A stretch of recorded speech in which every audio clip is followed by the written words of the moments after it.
Hana, 둘, 셋. Selam arkadaşlar. BTS videomuza hoş geldiniz. Hoş geldiniz. Bugün bana ne hazırladın? Uzun zamandır ara renk dışında bir şarkı dinletmemiştim. Şimdi bugün iki tane Japonca şarkı dinleteceğim sana. İkisi de mi Japon? Evet, ikisi de Japonca. İkisi de Japon. Japonca. Japonca seçtim.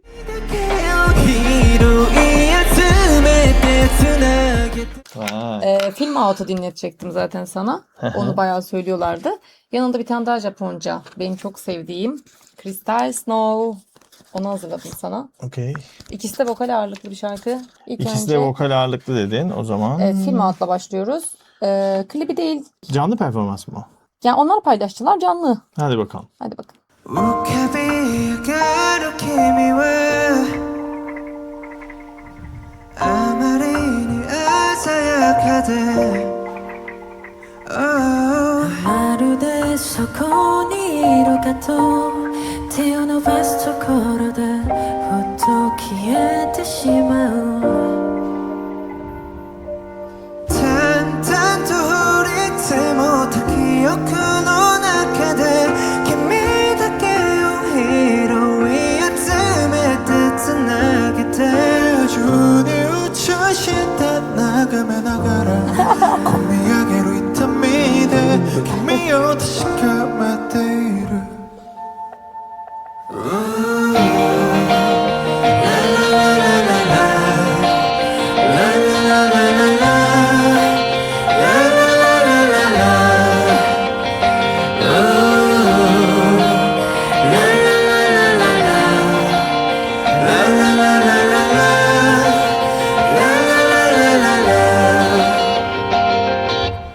光も水もそうなくライに腐敗してもうない視界で胸の傷を塞いで並ぶ2つのグラス役割果たすこともなくそのままで君の触れたままで淡々と降り積もった記憶の中で君だけを拾い集めてつなげて宙に打たして眺めながら込み上げる痛みで君を確かめている正しくなっていいからさ優しく君のまま笑ってて欲しかっただけなのにそれなのに涙の量測れるなら全部遅ればせながら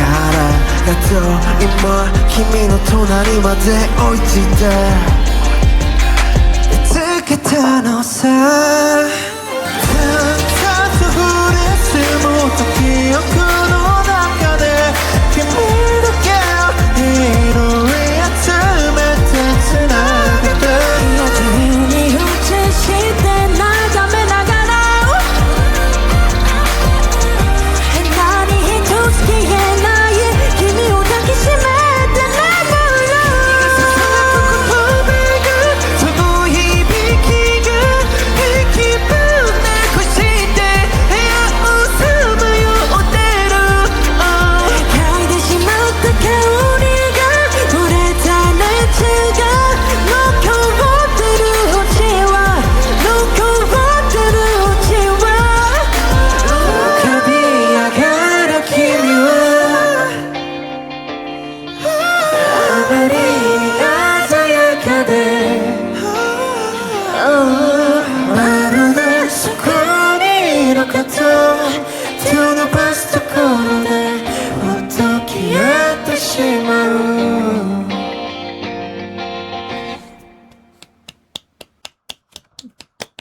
Bayağı yüksek giden bir şarkı. Bayağıdır dinlemiyordum Film Out'u. Evet. Şarkının adı Film Out öyle mi? Evet. O zaman ben yorumları yapayım. Sen zaten ben zaten seviyorum deyip geçiştirebilirsin yani çünkü bir army olarak. Şimdi maçta ya V'nin saçına bir odaklanamadım yani.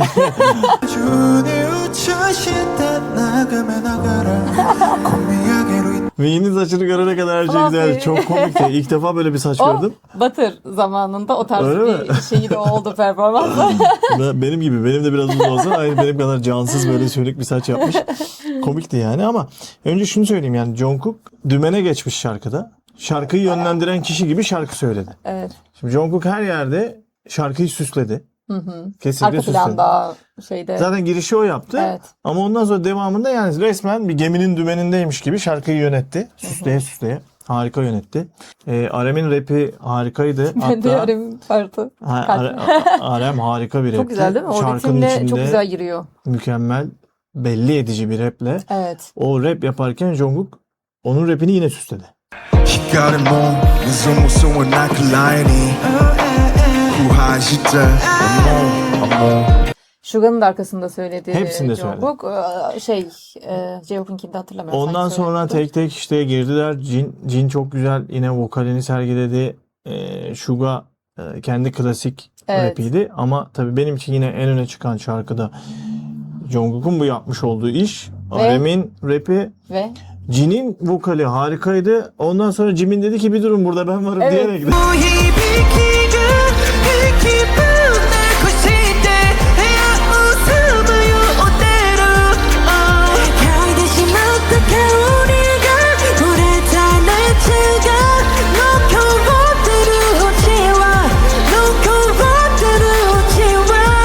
yani burada Jimin çünkü çok Ondan sonra farklı. öyle bir yükseldi ki sizden inanılmaz Az- bir isyan eder gibi Değil mi? müthiş bir Jimin'i ilk defa mı bu kadar çok belki şey dinlemişsindir? Bu şarkı genel olarak biraz yüksek olduğu için evet. hani diğer şarkılarında belki biraz daha sakin söylüyordur ama burada peş peşe çok fazla yüksek Çünkü yükseliyor. grup halinde söylüyorlar ya aslında belli yerlerde kısa kısa söyledikleri Heh. için Aynen. Jimin'in böyle yumuşak kadife bir sesi var. Yani Evet, evet, insana evet. böyle hani geçerken bir cila atar gibi şarkılar. Gerçekten öyle. Jimin bir duyuyorsun, ha Jimin diyorsun ama belli Evet. ediyor kendini. Ama burada tamamıyla o vokalliğini harika gösteriyor. Bayağı yükseliyor. Bir de onun haricinde bak BTS'i sevmeyen var, antisi var. Ama hiç yoksa onlara ben şunu söyleyeyim bir müziksever olarak. Bu canlı söyledikleri performanslara en azından saygılı olsunlar derim yani. Çünkü her grup da böyle yüreği açık canlı performans sergilemiyor. Yani bu gerçekten tamamıyla canlı söylemeleri müthiş bir şey. Yani o bakımdan da ben BTS'i gerçekten tamam senin sevgin bambaşka bir şey ama ben de artık burada birçok grubu biraz dinliyorum. Evet. Tanıyoruz yeni yeni. Evet. Özellikle canlı söyleyen her gruba benim saygım çok yüksek. BTS de bunların en başında gelen gruplardan biri. Bu şarkıyı duymuş muydun ben de? Yok hiç duymadım. Senden hiç duymadım. Hatırlamıyorum yani. Böyle İyi güzel. aklımda Arada kalan böyle şarkı değil. olması güzel. Ya Evet. da böyle bir Japonca olduğu için de olabilir. Çok fazla. Ama hiç hatırlamıyorum senin duyduğumu. Hadi bakalım iyi güzel. Öyle duymaman da güzel. Bunun Ama adı ne? Crystal Snow. Crystal 2016 ya da Snow. 2017 olması lazım. Hadi bakalım. Bu Ben- bir konser çekimi Evet. sanırım. Ben çok seviyorum. O kadar çok. Bunu duymuş olabilirsin ama bunu çok dinledim çünkü. Hadi bakalım. Harika.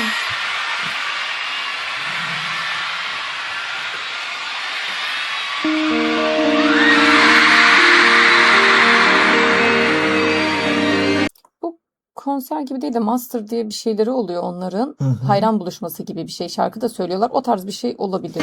Peki burada sadece BTS mi var? Tabii sadece BTS. Sadece BTS öyle. Ha. Tamam. Bakalım, hadi.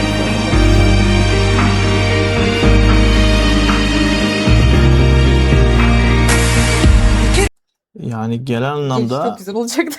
girişi güzel olur da yani burada farklı bir şey söyleyeyim. Yani hem BTS'in hem de Güney Kore'deki müzik endüstrisinin ya yaptığı işi görüyoruz. Yani bak şu Düzen. konser alanına bir bak. Düzenden ziyade Bir şey diyeceğim aşkım, burası Japonya. tamam fark etmez. Fark etmez. Sonuçta bir K-pop. Evet. Bir K-pop'un hayranları var Evet, orada. evet. Sonuçta Güney Kore'de de aynı atmosferi sağlanıyor. Tabii ki. Hatta dünyanın birçok yerinde sağlanıyor. Aynen. Biz bunu bir kere denedik. Şu anda işte Kanye West geldi. Ama organizasyonla eğer o işin organizasyon boyutuna vuracaksak tabii onu ki. tam böyle bazı şeylerde eksiğimiz var. Umarım düzeltiriz Evet. de daha fazla eleştiri yapmayayım. En azından bizim ülkemizde böyle bir şeyin olması da çok güzel. Böyle Tabii bir ki. kalabalığa hitap etmesi. Keşke sürekli olsa. Bence zaten sürekli olmadığı için öyle sıkıntılar oldu. Tabii. Hani alışık değiliz, bir de bir anda bir 120 bin kişiydi. Evet. Yani biraz o yüzden. Bence hani bir alışık olsak sonrakine daha böyle bazı şeyleri aşacağız. Aynen, inşallah BTS gelirse. Ya inşallah, tabii BTS'i bekliyoruz. İnşallah. Yani ben bir gün geleceğini düşünüyorum açıkçası, ama öncelikle bu ülkemizdeki konserlerin sayısının artması lazım. Evet. Yani bu sadece bir seferlik olacak iş değil. Bence Bu de. arada inanılmaz turizme etkisi oldu arkadaşlar, onu da söyleyeyim. Yani ben kendim turizmde çalışıyorum. Çekilmesin değil mi? Tabii gerçekten umarım yani BTS gelir, farklı gruplar gelir, farklı büyük şarkıcılar gelir, Evet, farklı evet. ülkelerden, Güney Kore'den de gelsin. Hatta bu yaz bazı gruplar gelecek. Onun için de mutluyuz. Ama böyle geniş kapsamlı çok büyük sanatçıları getirebilirsek hem İstanbul tanıtımı, Evet ya. müthiş bir turist akını oluyor. İnanılmaz da ülkeye katma değer sağlıyoruz. Umarım Evet. BTS de gelir. Heyecanla İnşallah. bekliyoruz. Karşılıklı şey olacak. Son olarak Yarar. tekrardan hem yani BTS'in hem de Güney Kore'nin bu yapmış olduğu organizasyon bütünü. Tabii Japonya bunu sağlamış burada. Harika bir şey Japonya arkadaşlar. zaten bu şeylerde bayağı. Tebrik ederim. いつもるように確かめてるよ君がくれたもの生きてく勇気あらゆる時間超えて出会ったんだそれでハロウィーン果たせるこの確か状態だ思ったより世界は早くて Heard of a change we don't know yet でもきっと愛僕らの胸に Ooh yeah Sorry 響き出して君を抱きしめたい消えてしまう前にもう一度どこまでも舞い上がるクリスタル何もいらないからもう少しだけ感じてたい Can I touch your heart 触れたくてもすり抜けてく Someday Someday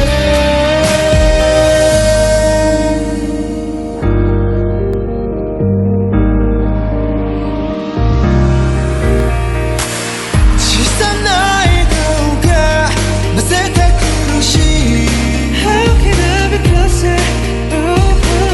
この想いはなぜ答えが出ないどうやって Oh let me know 形ばかりクリスタルスノー報われないストーリーなんでも無理この手で叶えてみせるのに君誓えるのに君を守りたくて涙に変わる前にもう一度願うほどに届かないクリスタル100年先になっても次の一歩は君とがいい Can I be your one 星一つな雪の夜空 Someday Someday 一つのはずなのに今では心を彩るものと選べしない深いけども I feel, I feel, I feel, I feel Oh crystal snow, crystal snow 真っ白なその中で君が僕を通り過ぎ水になると胸でまだ流れてる輝くものすべてに映る光る君を見つめて待ってるさまたどこでも会いたいそれも握ってこの手をする温度が溶け出すメロディー確かなぬくもりよ永遠に続け君を抱きしめたい消えてしまう前にもう一度離れるため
どこまでも baby Crystal Snow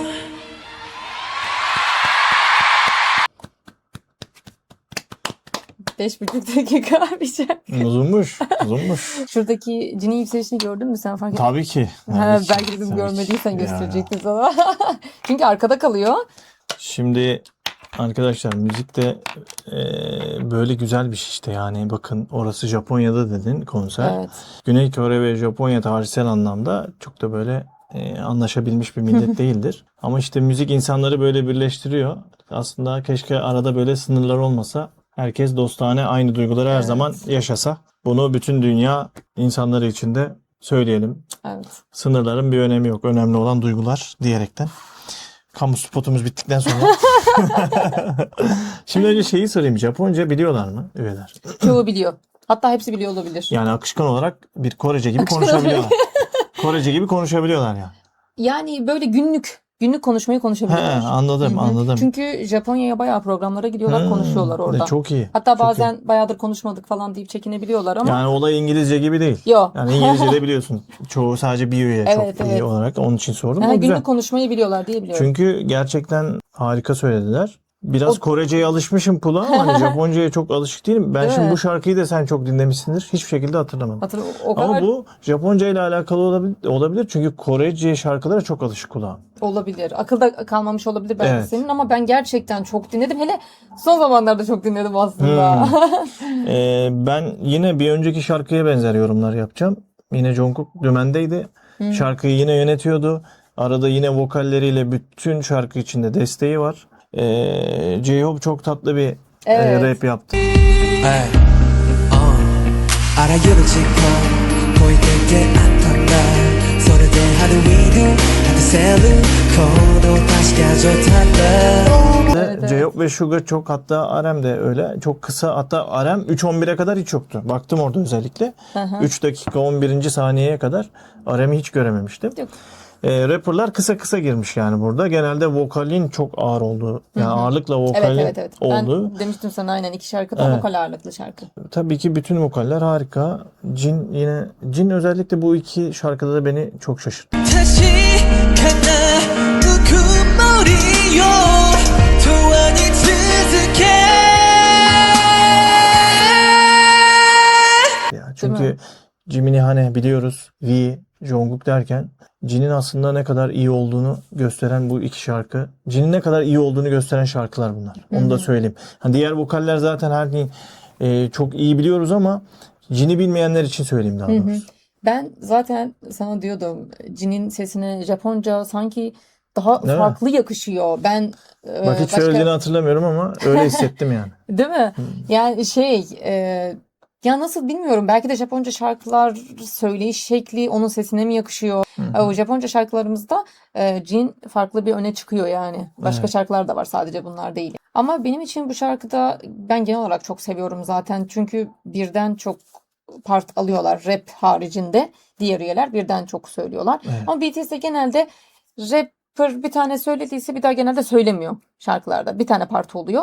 Hani tabii bazı şarkılarında birden çok aldığı oluyor ama hani burada RM, Suga, J-Hope zaten bir kere söyleyip bir daha vokale bıraktılar. Duygusal evet, Hı hı. şarkılarında zaten Aynen. o vokalin daha fazla olması çok çok gayet normal. Hatta böyle de olmalı. Evet, Çok hatta da burada fazla. da mesela V'nin partı da fazla. Evet, O açıdan o evet. da çok güzel. Bence vokallerin sesleri birbirine çok yakın burada. Hani hepsinin sesi böyle çok uyumlu yani o açıdan. Uyumlu ama hepsi farklı. Yok. Ben o farklılığı olarak. aldım. Şarkının ritmine, gidişatına göre hani birbirlerini hiç bozmadan sürekli devam halinde. Hani şey dedim ya, şarkıya cila atıyor Jimin'in sesi. Burada Jin de öyle cila atıyor derken. Ama hani böyle yemeğin en son bir şeyi vardır ya, böyle bir şeyi atarsın. Yemeği tamamlayan odur. Lezzeti veren odur. Kim? Jimin yemeğe Yani- en son lezzeti, Ya- en son bir şey attın ve yemeği tamamladın yani. Jimin öyle yani mesela burada. burada nakaratı Jimin söylüyor zaten. İki tarafta da o söylediği anda Evet. böyle tüylerim diken diken oluyor yani. arada- O şey çok güzel. İki şarkının sanki böyle aynı gibi yani hissiyat. böyle ikisini de gerçekten ben böyle bir duygulandım. Evet. Bayağıdır belki eski bir BTS videosu çekmiyoruz eski Evet. şarkılarına. Hani böyle bir duygusal hissettim yani. Hepsi çok güzel. Ama iki şarkının dinamikleri de aynı. Hani bahsettiğim şeyler, Jungkook'un üstlenmiş olduğu rol, rapperlara söyledik. Yani part part kısa kısa aldılar. İki şarkıda da akış hiç bozulmuyor. Evet. Çok güzel duygusal ağırlıkta. Normal. V zaten yine çok harikaydı yine bu şarkıda.